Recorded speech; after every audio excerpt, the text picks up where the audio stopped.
Trabalhar com plantas de cobertura integra uma série de ações na busca pela sustentabilidade agrícola e pela produtividade.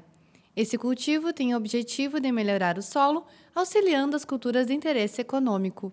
Essas plantas de cobertura, quando elas são implantadas já na sequência dos cultivos agrícolas do produtor, elas conseguem aproveitar a ciclagem de adubos que foram utilizados ou dos nutrientes que estão sendo decompostos pelaquela cultura que estava antes da área e vão ser aproveitados por essa planta de cobertura dentro do sistema.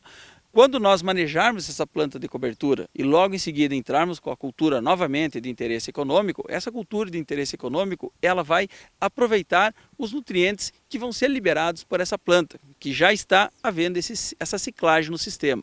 Além disso, nós vamos ter esse solo sempre coberto, então nós vamos evitar processos erosivos de solo, como lixiviação de nutrientes através desses processos. Nós também vamos evitar um desenvolvimento de plantas daninhas, então um melhor manejo dessas plantas daninhas dentro desse nosso sistema, porque essas plantas daninhas elas não terão um espaço para se desenvolver em função desse espaço estar ocupado para essas plantas de cobertura.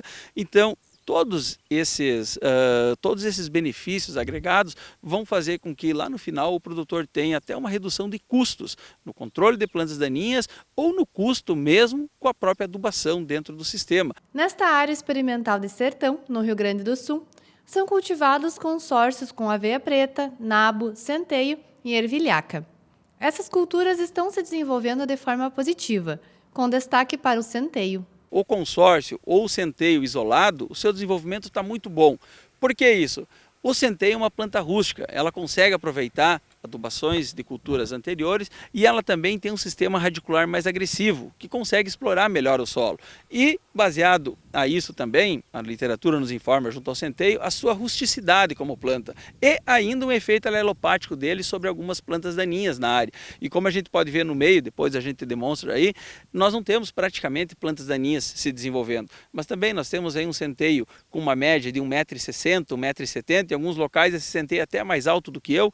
Quando eu tenho o consórcio ele tem um plus no desenvolvimento. Como eu tenho uma leguminosa junto, que é a questão da ervilhaca, parece que esse consórcio, em função da ervilhaca, como vocês podem ver, a ervilhaca ela vai ter as suas gavinhas aqui, em que ela se agarra às plantas. E isso faz com que essa ervilhaca, em vez de ficar no chão, ela suba acima.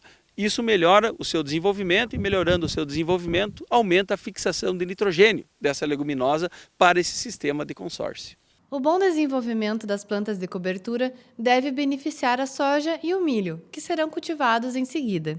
Realizando uma comparação com outros sistemas de cultivo, ficam claros os benefícios das plantas de cobertura. Um exemplo são os resultados obtidos na produção de soja. Aonde eu tenho sistemas de cultivo, ou seja, que eu coloco o consórcio, ou que eu coloco o centeio, ou que eu tenho culturas que me disponibilizam uma grande matéria seca dentro da área, o que ocorre? Eu também tenho uma resposta melhor, tanto na rotação quanto na sucessão.